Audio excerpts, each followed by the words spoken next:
As you all know by now, we drew the game. Tanzania took the lead in the second half. Then we managed to equalize. Then later on, we got a penalty in the 90th minute, which could have won us the game. But unfortunately, our star boy Alan Okello missed the penalty. But I feel sorry for him, because I think that penalty will haunt him for the rest of his life.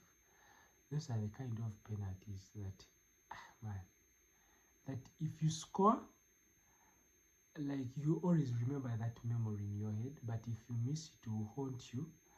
I think it's like the one that Samoa Gyan missed with Ghana, the one Messi missed in Copa America when they are playing Chile, but luckily he has won all the trophies.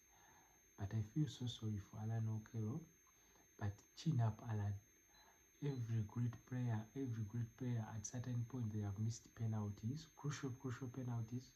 I think Salah missed one when they are playing Senegal, the final of Afcon, Senegal versus Egypt.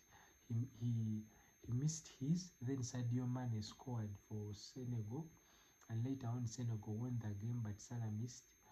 So I think anyone that has watched football, you have watched great players miss penalties. So I don't want you guys to dwell on that. But if we dive into the game, I think Paul Put made some changes.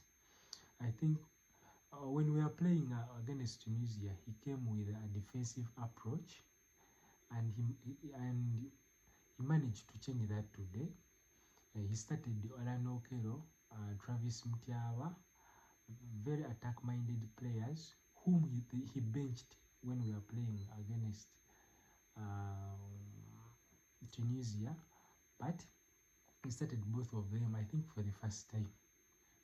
For the first time at Cranes, he started both of them, and I think we had a very good first half, though we did not manage to score. But later in the second half, Tanzania took the lead, and we had to come from behind to equalize. Then later on, we missed the penalty. But I think, man, our Afcon campaign has just ended from here. I've watched the game of Nigeria versus Tunisia.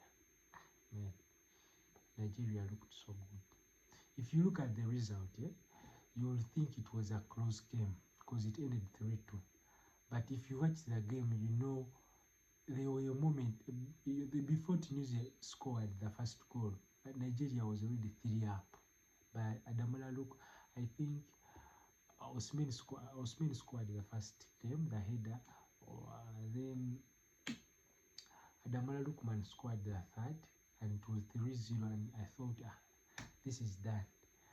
Then Tunisia managed to pull one back. They got the penalty, so they made it 3-2, and Nigeria had to defend better. But before that, like in the first half, it was, I think, 37 minutes, Tunisia had only 52 passes. Among them, Nigeria was I think Nigeria is a very strong side. I don't think Uganda can manage Nigeria, unless of course they make some changes, because I think they have won their first 2 games. So mathematically, I think they have qualified for the knockout stages. But if you look at the stats they have, if you have Osmani, you have Adamola Lookman, you have Iwobi, Indidi, Bassey, those guys have all played the top football, English Premier League kind of level football. You have Samuel Chukwueze on the bench, Simons. Man, I don't think Uganda can manage to beat Nigeria, honestly. My head says it's not possible, but my heart, it says in football you can never say never, because you have a better head-to-head, but man, I don't think we can manage to beat this Nigerian side right now. They are so good. They are so strong. They are better than us. Because if you look at the goal Osimhen scored, man.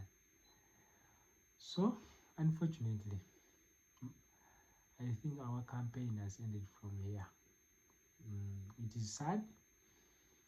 We had to take the 3 points today to keep our chances of getting out of the group, maybe as a best loser. But unfortunately, we missed the penalty, and I think that was our chance. So, unless a miracle happens, I do not think we are getting out of the group stages. So, I think we are going to be trolled by Oma Baba. It is sad. It is sad. But that's football. That's football. That's football.